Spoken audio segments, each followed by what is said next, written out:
what might be some of the benefits of bringing that into your environment. So let's get started. I'm Karen Smith. I'm an implementation and product consultant for Lanteria. I've been here for almost 7 years with them, and we've deployed quite a number of people throughout the Americas and the Caribbean islands. I've got counterparts on the European side who also have been deploying our application. I've got quite a bit of years experience in technology, all the way from being on a support desk to network design to business applications, business process redesign, all those fun things that you learn and do after you've worked long enough. And again, we focus on our client relationships here at Lanteria. So again, a big part of what we do is we're trying to bring our human resources management system to those who are in need and help them use the system the best of their ability to help solve their daily problems. Talking a little bit, here's like the promo piece of the presentation here, talking about Lanteria. We've been on the market for quite a number of years. We have a lot of happy people who use our system on a daily basis, and we are in plenty of countries around this world. Again, scale of companies can be anywhere from very small, maybe 50, 60 folks, and all the way up to thousands of employees. So it is a scalable system, as you can see by some of our logos and some of the kudos that we received there. They scale across all kinds of types of activities. And each of those clients have different intents for the use of the product. It's not always just solely employee management. Understanding what you get when you buy our product, as I noted, it is a scalable solution. We do help streamline those standard repetitive processes that you do within your organization on a daily basis. Another big winner for us is performance management.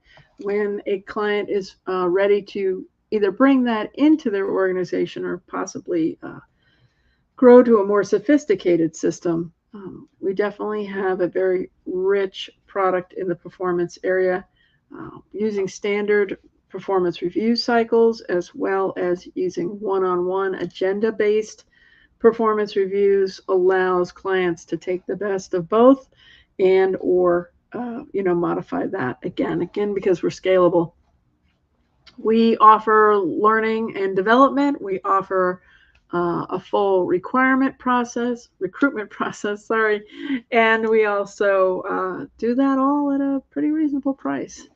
But I'll leave that to the salespeople to talk to you about.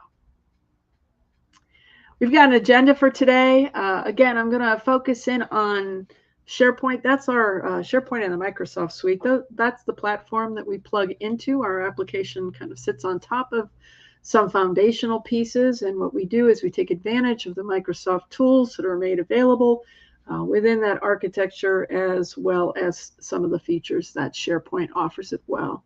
As we go through and talk about some of these items, I'm trying to tie it back to one for people who are used to SharePoint, where they might see some consistencies and be able to say, hey, yeah, I know how to do that, or I've seen that before, so that's familiar for me. Oftentimes, IT is seeking that when HR is asking for an HRMS system. And then I'm also trying to show HR where some of those same benefits are coming from, because there is a lot of power to the SharePoint platform, and a lot of that is around data management and data storage and library management and the workflows. And then obviously toward the end, we also have the integrations. At the very end, I'm going to do a brief live demo. I'm going to switch over to my demo site. I just want to show you, again, the backside of our application. So maybe more IT specific, they'll find that maybe more interesting. But again, good thing for everybody to know how flexible the system is in terms of that consistent look and feel of a SharePoint application. So let's get started. Behind every great system. So, as that colloquial term is tossed around, behind every great person, woman or man, you're picking a product and you're having to make some decisions. IT may come to you if you're the HR rep and you say, hey, I want to get a system. And they may say to you, hey, our architecture is very focused on Microsoft platform, and we have SharePoint. And if you can find a system that will work with those or within those constraints, that's great. Now, that used to be even more prevalent back when we didn't have as many hosted options as we do today. Yes, there has been a motion to move toward a lot of hosting of these types of systems, but many of our clients, especially in the financial realm, are still required to have an environment, an architecture within or inside the walls of their company. And so therefore that becomes an on-premise situation, and they too still need to have some consistencies there, not only for the people that have to support the environment. We don't need them learning a lot of different tools just for a specific application, but also just for maintenance costs, growth, again, replacement of equipment, that kind of thing.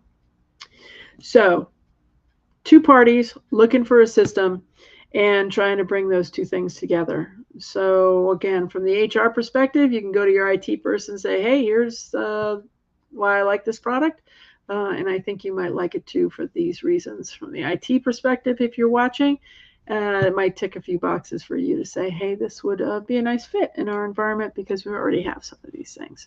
If you don't have either, we still work in a hosted environment, and we still can leverage some of the Microsoft suite, which is pretty standard.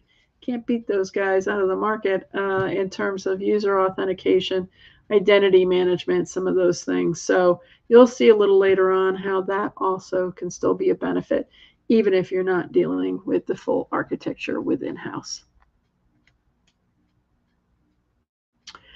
And we've done this since our inception of this application. We've been on this platform for the reason most people picked SharePoint. It was a Microsoft product. It lended itself toward data management, and it was probably in the early stages. If you ever used it, it wasn't maybe the most sophisticated tool, but it has grown and been improved, and most Microsoft Suite users do find it and find a use for it within. Some people grew it more than others, meaning they built a lot of in-house workflows. They took advantage of a lot of the code functionality and design functionality, and built systems of their own within house.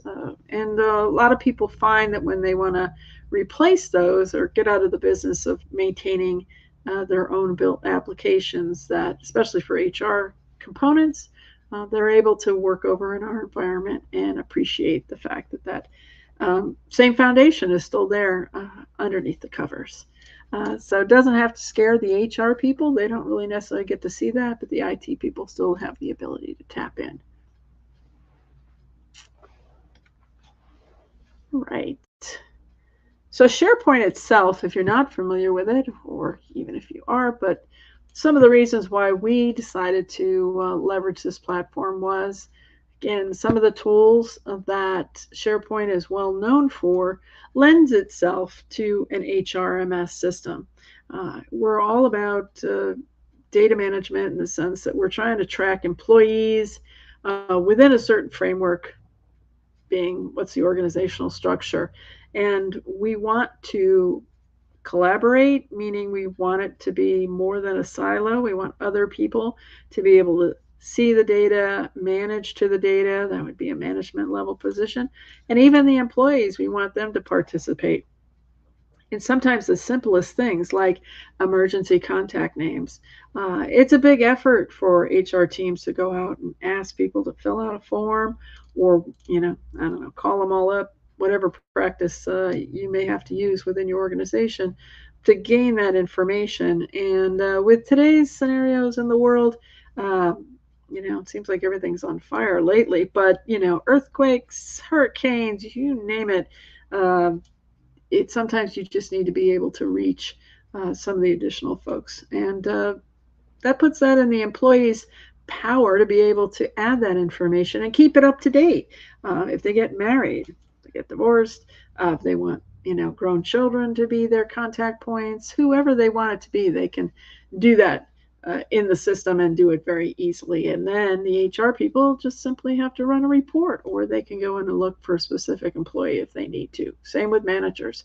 They'll have purview and insight to that. So there you go. It's just a way to, everybody has an opportunity to look at this data, and it's not sitting on one single person's laptop, desktop, or even if it's in their OneDrive, it's not locked off to other people. And as I noted already, data management, tables, lists, they're called, and even document libraries, really important way for you to keep and track information. Things change all the time, especially in the HR world. So we want to be able to have a flexible platform to be able to plug that information into. And naturally, the seamless integration of the Microsoft suite. It sits on top of all of the other architecture that Microsoft puts out there: Active Directory, Windows Server, IIS Server, any of those things can add to what SharePoint can do. And again, if you're familiar with that environment, then this is a good opportunity for you to be able to bring in an HRMS system into that same environment.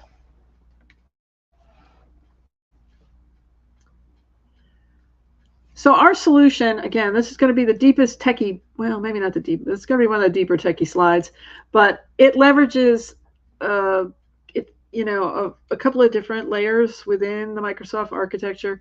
The top one being the website or the IIS server. This allows that product to our application to be distributed and available through the web, through a browser essentially, for your employees and any other folks that might be using the system. Then it leverages SharePoint as the next layer for the underlying application architecture. And then ultimately we get down to the data layers. Not obviously, there's a server layer in there as well for what everything else sits on top. So there's a SQL server for the database to store a lot of the larger scale data. Our application leverages SharePoint lists for a good portion of the data inside the application, but for some of it, it can grow in size that is just a little too much to put inside a list. And so we leverage SQL Server not only for its data storage, but also sometimes for its speed and for its reporting capabilities. As you'll see, we'll talk about what some of those are. You can go to our www.lanteria.com website. Under the resources section, you will see data sheets which will provide full-scale implementation for technical platforms, technical systems, as well as what some of the requirements are that you might need based upon whether you're putting this in a hosted environment or you're putting it on premise.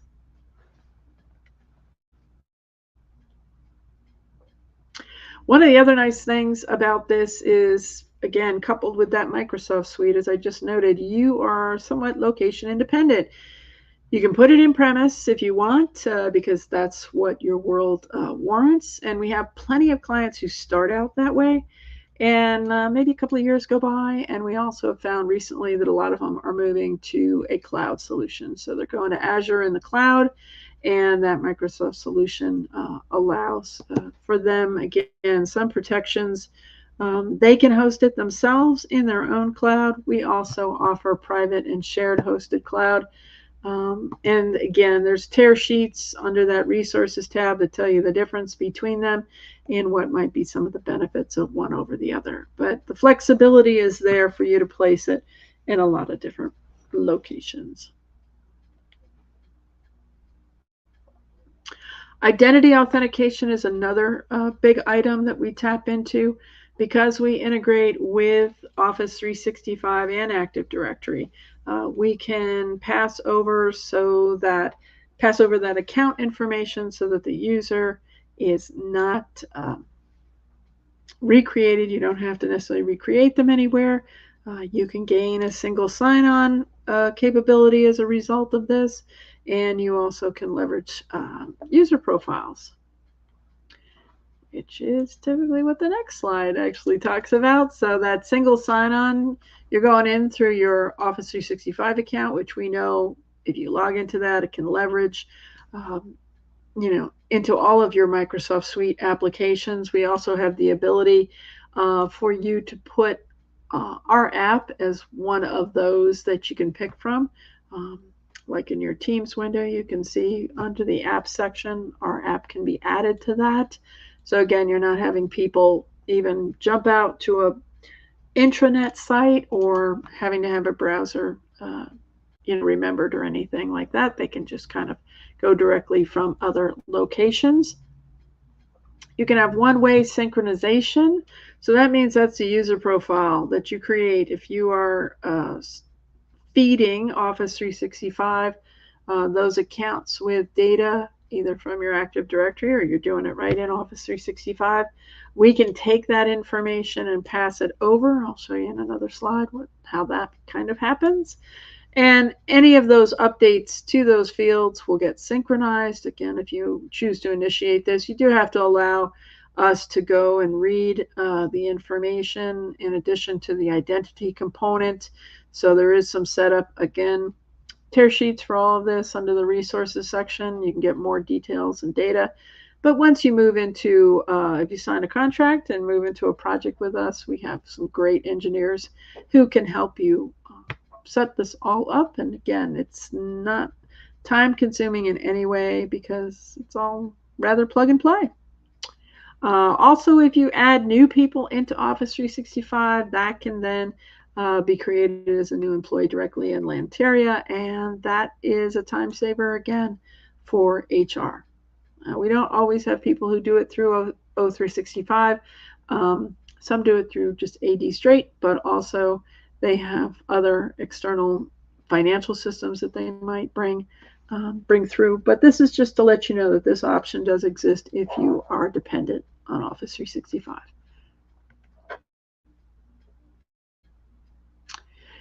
Data sync kind of works like this from Office 365. You've got your accounts in there. You have also added some additional data. A lot of times people don't do that. They just put, here's their user account name, meaning their email name, and then they set a password and off and running. So there are additional fields, just like there are in Active Directory, for you to put information like manager, if country is applicable, if not, department, maybe what a global ID might be for them, kind of stuff. As you can see in the example here with Alexandra, this is the type of information that can be synchronized and sent over and be updated should she change managers, change countries, or potentially change jobs and departments. So all of that can be kept current. The system takes care of all that once somebody sets those changes in place. And usually most of our clients have internal processes for those new hires are coming in. They may come in from other systems that actually feed Office 365 or AD. So again, you can have a lot of linkages between all those, but this is a nice feature for you to be able to bring in information. We'll take a look at this configuration later on when I do the demo, just so you can get a sense of how you can bring in some people, not all people, and again, how you can manage to that and why you would maybe want to manage to that. And also in addition to that, you can see that we have the ability to add fields. So if you do have some custom fields, they just have to be mapped. So we have the ability of setting a field map so we know what field you have, and then we would assist you in telling you where it would go in the tables that we have in our application. So again, we'll look forward to that in the live demo. One of the other things that we leverage from that SharePoint world and actually IAS and Active Directory, kind of, again, they all full sweep here, is the ability to set security permissions. We have the same language because we actually are leveraging that layer below our application. So we kind of go behind the scenes. This is not directly in Lanteria. It's just leveraging, again, what we can do in the SharePoint site. And we have the ability to do the same things that we might do for any website for full control, contribute, modify. Same language is there, and it also allows you to create some custom permission groups. Out of the box, you'll see on the right, we typically have standard roles for HR. That would be the HR administrative team, manager, employees, and then local HR. But we usually also have our folks come to us and say, hey, I'd like payroll to come in and have their own unique permission role, but I only want them to be able to see, say, the compensation section. If they only see that section, they're not allowed to see anything else about the employees, like their home address, social security numbers. Well, maybe they want to see that. They probably already have that. But, you know, you can make a lot of the data anonymous within Lanteria, but you can also restrict them by sections. And even in the employee card, you potentially could create them their own section if you want to just share out what those sections are. You can get really granular in what menus and what items under the menus, and then all the way down to pages if you need to within the application.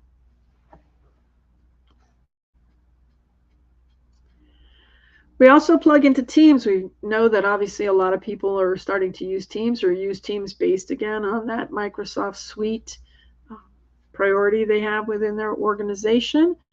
In our case, we take advantage of Teams within our recruiting module. When you're scheduling an interview, you can directly create a Teams meeting, and that invitation details will get populated into this form and then sent out to all of the attendees for this. That includes the candidate as well as the internal teams that may be conducting part of the interview. And that gets populated to their Outlook calendar, and they're using Outlook to accept or decline the invitation. So very seamless, very easy to use. Once you assign your account for Teams, then you can go about having everybody use this feature. And it actually is really nice because previously you used to have to go out separately, create the Teams meeting, copy the invite information, put it in the form here, and then it could send it out. But now you can kind of do everything all in one form.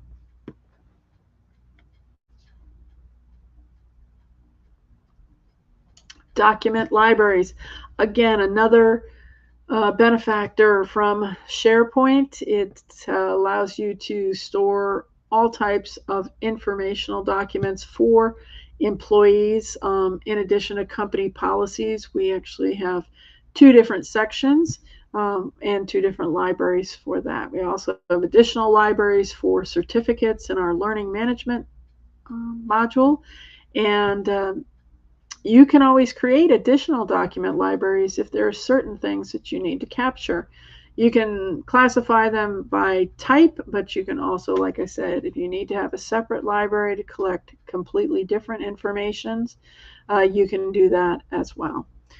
One of the things we added that happened as a result of COVID-19 was we added a vaccination document library, and we added some functionality around capturing vaccination cards.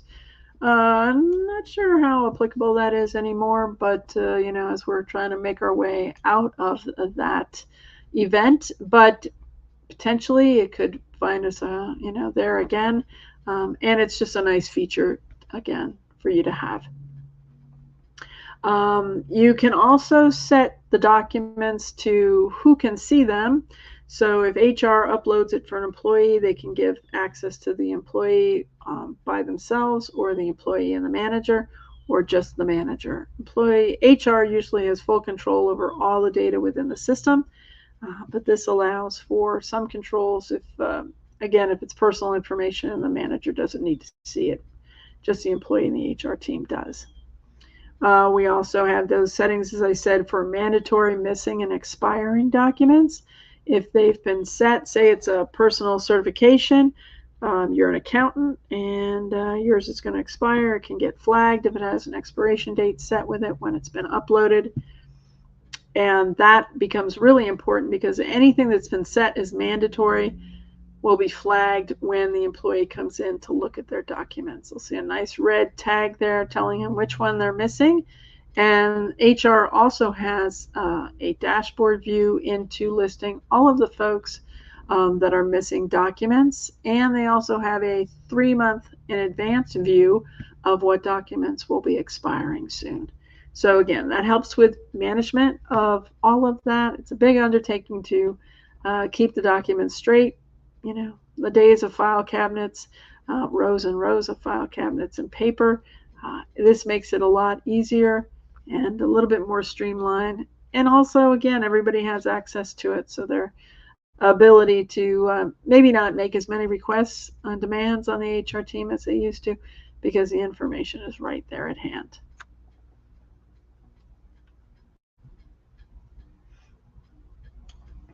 SharePoint is well known for its workflow capability.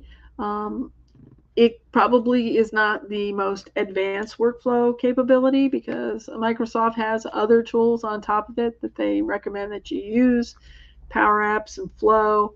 Obviously, there's third-party teams that also create products that can help with this. But at its core, a SharePoint workflow can really help reduce standard processes, repeatable processes, or even things that maybe, again, used to make HR people pull their hair out just a little too much.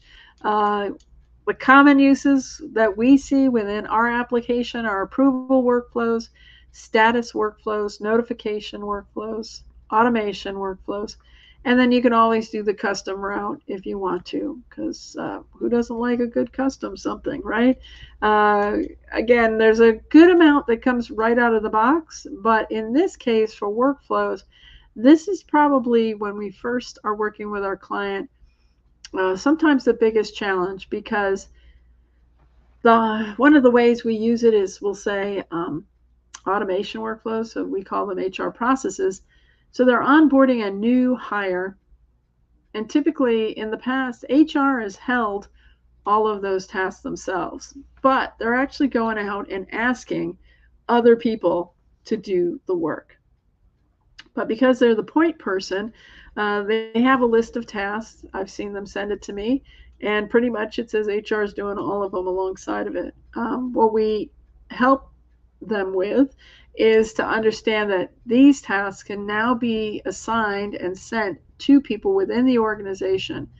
And HR still can keep track of what tasks have been assigned and completed, but it also puts that opportunity with the person who's doing the actual task to let them know that it's been completed. And what does that do? It means HR doesn't have to get on the phone or send an email and try to remember, you know, did you create that new user account? Did you buy that laptop? Do I have a desk? All those types of tasks can be put into the automation part of the workflow. Things can happen before other things if that's needed, so you can create dependencies. And again, you are able to just create a repeatable process that you can use. And that repeatable process can then become, well, maybe for some types of employees, these are the tasks that need to get done. And then when I have a different set, maybe part-time people, maybe in a particular job role, maybe in a particular location, I have a different process. And so you can start to build processes that, again, are repeatable based upon some parameters, again, that can be defined. Some of this can be automated so that when they're hired through the recruitment module, depending on whatever the match is, meaning a certain job role or a certain employment type, a automated process can kick right off, again, no intervention, and they can be moved into an onboarding process. And all the tasks go out to who needs to work on them, and everything just starts. And again, that is just one less thing that HR, needs to worry about. But it definitely leverages that SharePoint workflow technology. Without it, we wouldn't be able to do some of these things. And like I said, there are other tools. There are some restrictions on some of those other tools. Like a lot of times you have to have SharePoint installed and that tool installed within your company environment. They can't be used necessarily with hosted clients, just sometimes related to the security and access that they need. But you still use a lot of those automated tools to help you send a notification, add an entry to a table, things like that, that can really start to even enhance what's offered out of the box, and you can do even more.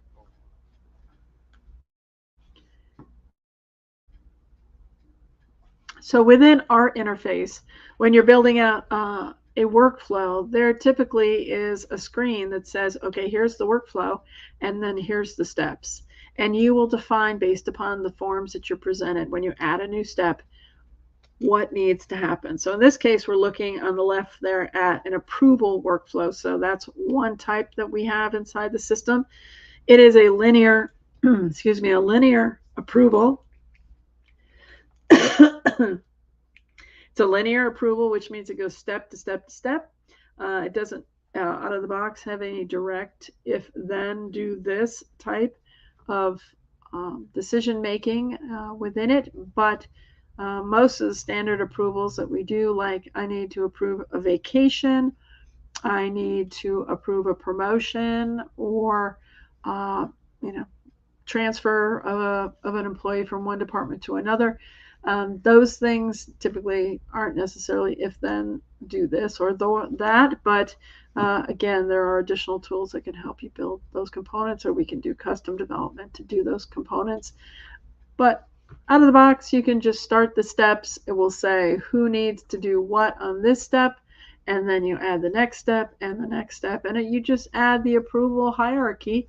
Once you're done, you're going to assign that to a new list that's going to capture this information, and it will store it in the system so you can see the status. Is it pending? Is it who's it sitting with? So who's it currently assigned to? They can see the information of the form. So again, depending on how many fields of information in that table that you want them to see, need to review. They then at the end have an option to approve it, request for changes. That means they can return it to the previous step and ask for them to make some modifications to the detail. And then they also can straight up reject it. And they have to provide reasons for the request for change and for the rejection. So that also can be tracked and reported on. All of this detail that sits in the back end for any of these things is all in a data table. And that means reporting can be done against any of this information. You can see when somebody signed off, when the last person signed off, when was the request created, what's the detail in the request itself, what type it is. Again, because you might have some different types. So we have different types, like I said, absence right out of the boxes, vacation approvals, sickness approvals. Those are already predefined, and you then can just modify some of those. The task assignment was the one I was talking about previously. That was the HR process one. This is typically used for onboarding, offboarding, maybe exit interviews. We've seen it used for. You have a couple of choices here because you can actually use it in two different ways. It can be a status approval, or it can be a content-based approval. And again, those things can be tasked as you have a form that goes along with the process. People see information, different specs of the data table, and they're able, again, to either act on it, add to the information, pass the form on to the next person. They're also able to just take the instructions and do the task, or they might be part of uploading a document. That's another option within these task assignments. So again, a couple of different things that they might be doing. And I actually misspoke. The approvals is actually for status. The status and content is for the approval piece. The ability to fill a form and add data to a standard response at the end once somebody's been onboarded is the task assignment. One of the ways you might use that during onboarding, if you're passing a form, is HR fills out a form. They provide the information of the new employee, what building they're going to be sitting in, who they're reporting to, and then maybe what they need: a laptop, a phone, keys, a security fob, whatever it needs to be. That then goes out and runs alongside of the additional tasks that are assigned to facilities, IT, security teams, whoever it needs to be within your organization. They see that information. They can then go forth and create user accounts, order equipment, do a setup, assign a desk. Again, all of that information can be traveling along the workflow itself. And then if IT comes back and says, here's the asset they've been assigned, here's the VIN number associated with that asset, any of the asset tracking information, here's the phone number, we gave them a cell phone, here's their phone number, all of that can be transferred into a table and then ultimately can be written to another table within the employee card.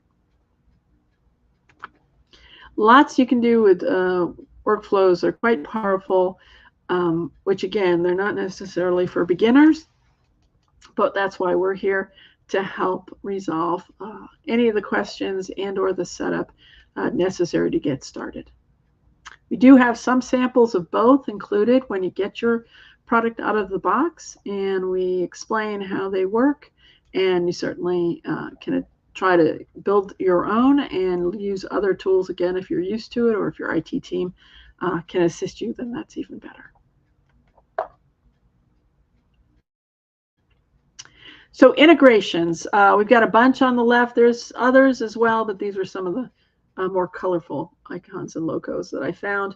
Obviously, we do play into the recruitment tools quite a bit. So Seek and ZipRecruiter and Job Target are big integrations for us, so that you can take job openings that are added into Lanteria and they can be populated onto many job boards, whatever your agreement is with those vendors. Zapier is one of our workflow tools, and it does help with some of those additional lifting components of transferring things around or doing sophisticated notifications. So that's another layered tool. Power Apps, Flow from Microsoft are also used in there.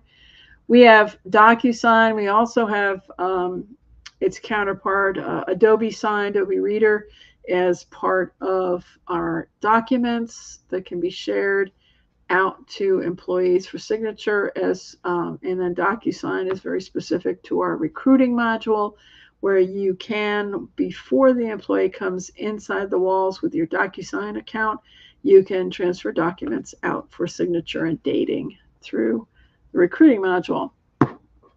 For learning, we have Go1, and we also offer integration to LinkedIn Learning. LinkedIn Learning is very powerful. If anybody's old as me, you'll remember that used to be lynda.com. And so there's lots and lots and lots of courses in there. Might be more than you need, but Go1 is also a great platform, really easy to administer, and decide what sets of courses you want to bring into your catalog and let your employees take advantage of. And for reporting purposes, icon for Power BI is there. We do tap into Power BI, our iSQL, Tableau, whatever you've got, you can connect to Lanteria HR. Typically what we do is we take a copy of all the SharePoint lists and we put it out into a SQL database, and you can use that data to report against. That is run, the updates are run nightly, so it's, it's not happening per se in real time, but it is allowing for you to do a refresh, say on a nightly basis. So if you have a dashboard for the morning that your executives want to come out and look at, they can. Again, you have the ability to build every kind of executive dashboard that you'd like with Power BI. Again, very powerful tool. And if you've got IT folks in-house that have experience and knowledge on how to use it, you can leverage it in many, many ways.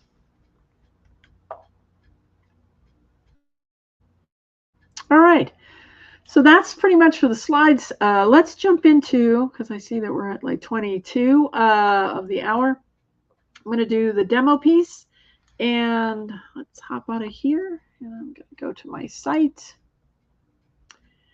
And I see that you can see my site. So a lot of the things that I talked about today are kind of hidden behind the scenes in underneath our settings and configuration section. So you click on settings, you get to settings and configuration.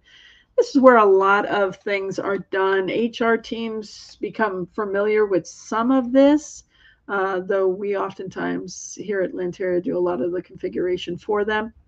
But over time, as they start to use it, they'll find themselves in here. Maybe they want to make a change to a performance review form, or they want to add an org unit. Again, you can do a lot of these things from the front-end interface, so it's not as necessary as it once was to come into settings and configuration. But for the things that we're talking about today, it's the only place where you'll find them. So the first thing we're going to talk about is integrations. And as I mentioned to you, we do have quite a number of those integrations here. And these are pre-configured. So the hardest part is really filling out the pieces that are prompted to you. Some have more than others. In this case, we were talking about Office 365. So here's, again, what you would need to fill out to make that connection. There's probably two other steps, which is you have to allow us permissions. Obviously, we have to have that connection to your Office 365 cloud account. But again, we have instructions for how to do all of that. But here we would define, again, we tell you what it should look like. So again, it's that fabulous looking client ID that nobody would probably ever be able to remember, plus a key related to it. That's super techy. But one of the nice things here is that you can group your people on the Office 365 side. So I've had clients that have a lot of different requirements here. Some want to put full-time employees in one group, and maybe they want to put all their contract and consultants in another group. And that's not a group they want to bring into Lanteria and pay a user license for. So by separating them into different groups, you can define which groups actually will be synced with the HRMS. And that's a nice feature. Plus, some folks have different rules. They have, if people are, it's a consulting firm and they're sitting on the bench for a while, they might move them to an inactive status, or if they're exiting the company and they don't want them to have access to some things anymore, especially the HRMS, they might also move them into a group temporarily. However your purpose is for using your groups, just know again that there's a lot of flexibility there. Here you just check a box. Do you want it to synchronize from there? Do you want to synchronize the photos? So again, if you have photos, this can always be kind of interesting because based upon how much flexibility you offer people on their Office 365 account, they can pick some interesting photos. So if you want that to be brought into your records management system, it's going to be up to you, or you can put some standards around that if you feel like you don't want to see their puppy dog or something like that. So again, toggle on, toggle off. If you terminate somebody, should they be taken out of the group? New assignment and the job details change. So this means that they currently are in a role in the system, and what you're going to do is end their assignment and you're going to put them in a new role. And that plays into employment history table so that you can see when they were with the company, they worked in this job assignment or this job role from here to here, and then they moved or was promoted to a different one. So that has to do with that. Again, check on, check off. And then here comes the field mapping. So you have, as I noted, some standard fields out of the box. These are like imperative. We have to have these in order for the HRMS system to go round and round. So that includes a job role, the org unit they're with, and then obviously their account name. It's kind of similar to an employee name. But you can still have other fields that are brought over. If you don't bring over country, you would just remove it from the map. If you maybe don't capture, I don't know, their given name versus their display name, Robert versus Bob, if you're not into that, you can just, again, remove. And you can always add a new mapping record. What we just need to know is what's the field name that it's going to populate on the employees table on our side. That's where all the master data for an employee stays. So again, we would give you that guidance as you're trying to map those things across. But it's pretty straightforward, quite easy to do. And again, you can choose to turn some of those things on and off. So maybe you're getting data after you set it up and you go, nah, I don't like that. I don't need it. You can always turn it off or remove it. So that's a pretty straightforward. Any of our other out-of-the-box integrations, very similar. Again, some have less, some have more. Some just need a client ID and a key and maybe a user account in order to tap into that integration. A lot of the recruitment tools and integrations that we do there usually need some kind of single account for connection. But again, your IT team can help you along with that vendor to determine what's going to be the best one to use for that. The next thing we're going to look at is under SharePoint settings. So I've gone back up to settings. I'm going to look at SharePoint settings. And this is for security permissions.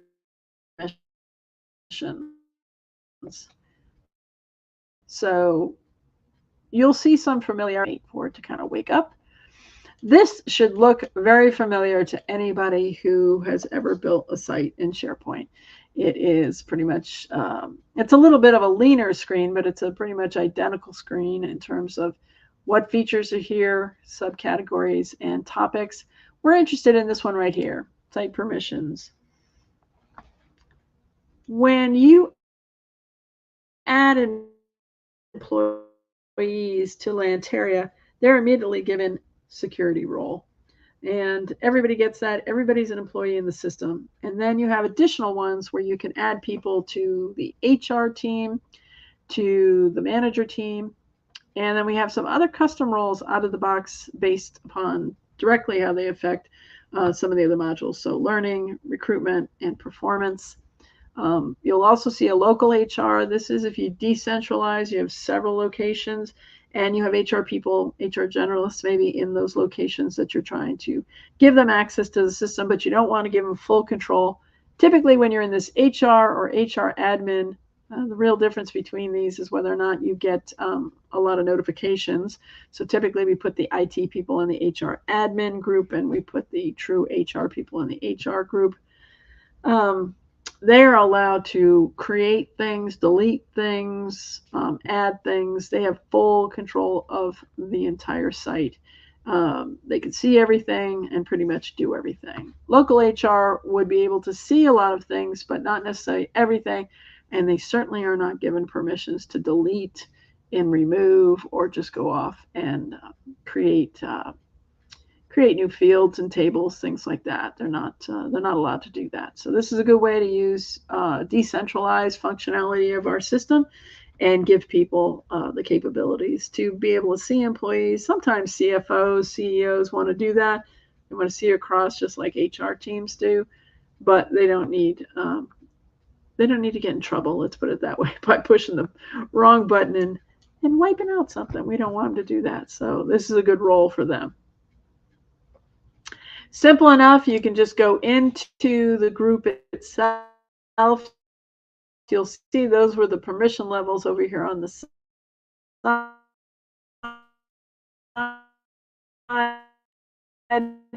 That's set for that group. Here is once you get inside the group, you are going to simply add a user. You're going to most likely, if you've used Office 365, you're going to key in their email, and that's going to add them into the system itself. Okay.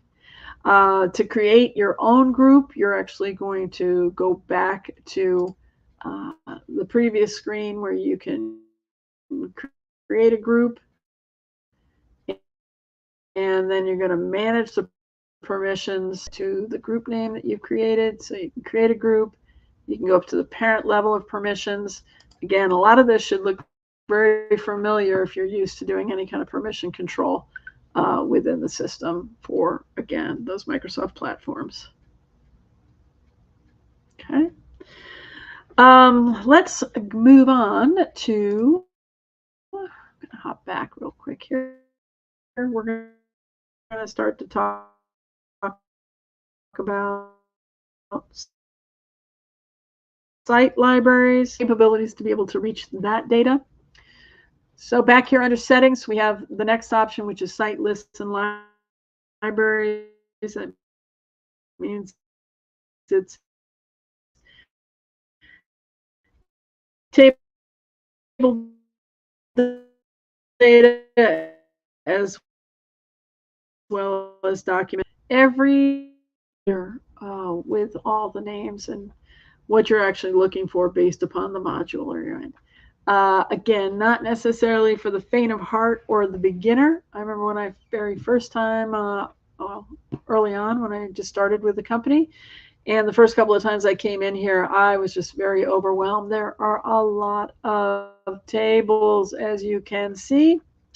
And sometimes they have names that make sense. And I'll be the first to tell you that sometimes I'm like, I wonder how they got that name. Or why did they use that name? But again, as part of your being your guide, as part of the implementation guide, we're going to help you understand what some of the tables are. We do not start out new clients looking at all the tables and having to go forward and see what's under here. But as you can see, there are plenty of them. Some just contain some base data. They're lookup tables for other tables that are inside the application, and the code needs to call to those things. Some of them are straight configurable tables that, again, most of the time we can reach from the interface directly or back under that settings section. We don't have to go in here and look at the tables. But you will know, as an HR team, you will get used to the application and you will start to become curious. You may need to find your way back into a list in this area because maybe you created, goodness gracious, maybe you manually created an employee when you shouldn't have, and you just need to eradicate that item in the list. We don't typically recommend you delete anything, especially if there was an actual person in the record and there's some history associated with that. We have other methods to either terminate the person or terminate the record. But sometimes it happens where you've done it, and before a person even gets assigned to it, you just need to fix it, change it, get rid of it, whatever it needs to be. So this is also a good educational component. We usually leave it toward the end of the implementation so that people, again, do not get overwhelmed in looking at this. You also have the ability here to add an app. And when you do that, you're able to add a document library. So if you want another one to hold information, document type style information that you want to store for whatever purposes, that could be HR or for employees. Or if you want to create a new custom table, they call it a list, but a new table. So that's columns and rows, just like Excel, and you can add the fields of data that you want to capture. And then you can leverage that with, again, approval workflows or HR processes. The last thing I'm going to show you is those actual workflow components. I'm going to show you the HR process piece. This is the, or I shouldn't say approval, it's the workflow for an HR process for the onboarding flow. And it's located here under Core HR. You'll see processes and approval workflows. It's HR processes. We're going to edit. Out of the box comes an onboarding sample, an offboarding sample. You'll see I got a whole bunch of other stuff in here because this is my demo site, so I practice creating things for clients when they have certain requests. But we're going to, let's see if I can pick the right one. I think it's this one.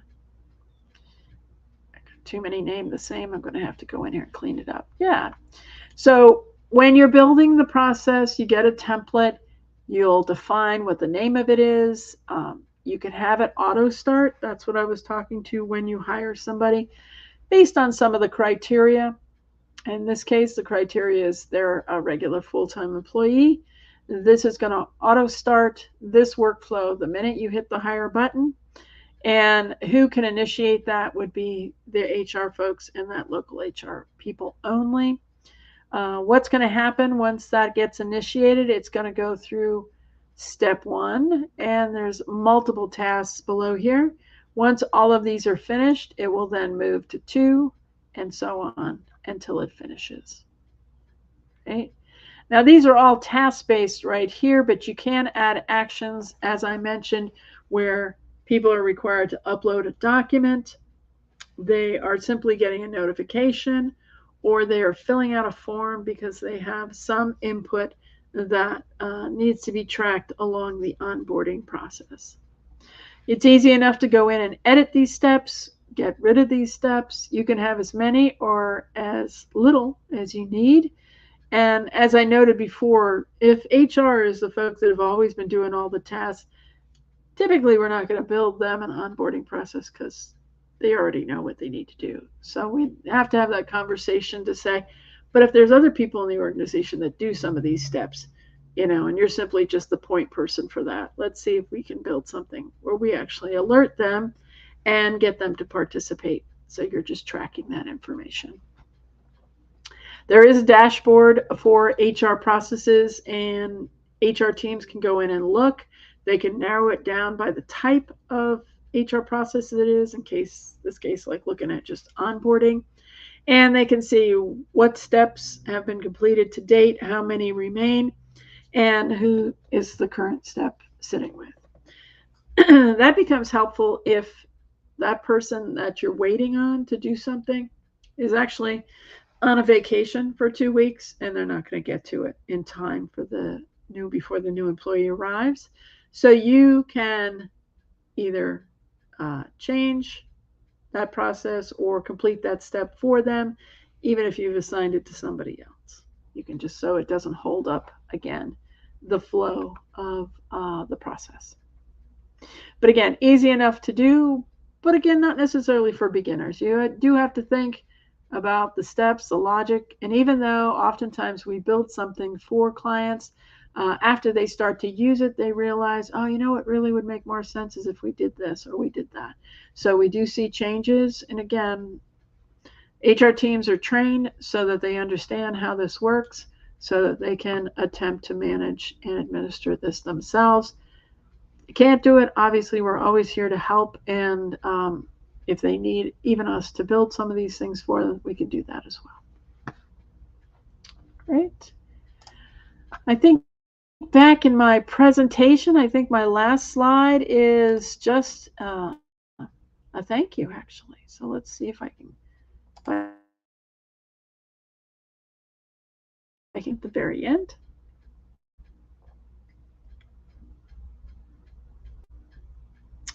So don't hesitate to go to our website. There's lots of information out there. It also connects to our new online product portal, and all of the installation and configuration information is listed there, so the IT folks can really get into looking at what's it take to get the product in-house and set up within their world. And additionally, it also has self-service sections for HR teams, managers, and employees. So it's got some nice segmentation to what you're most interested in. And we found that's been really helpful now that we've made a change. We recently re-released that product portal and got a lot of great reviews back regarding it. You can always call us.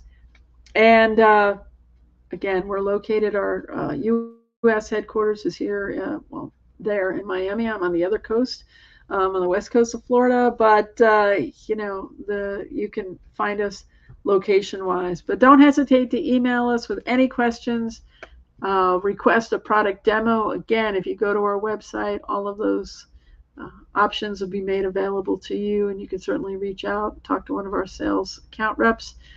They'd be happy to take you through a demo of the product and then also discuss any more complexities that you might have in regard to an HRMS system. So I appreciate your time today. I think we're right at 1 o'clock. Ding for me. I made it to the top of the hour and didn't go over. Thanks again for your time. Come back and watch for our next webinar. Have a great day.